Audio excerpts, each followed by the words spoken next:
আলহামদুলিল্লাহ, মা বোনদের কথা বলতেছেন।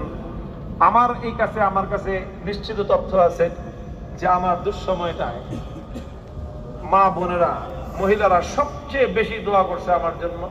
কোরআন খতম করছে, নামাজ পড়ছে, সদকা করছে, অনেকে উমরা করছে। আলহামদুলিল্লাহ। আমি মাঝে মাঝে জেলখানায় তো আলহামদুলিল্লাহ কোরআন তেলাওয়াত হইতো অনেক, প্রতি 5 দিনে 1 খতম করতে পারতাম।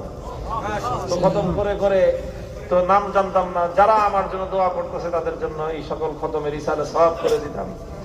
আলহামদুলিল্লাহ, এই সকল মা বোনেরাও আছেন, আমার কথাগুলি শুনলেন।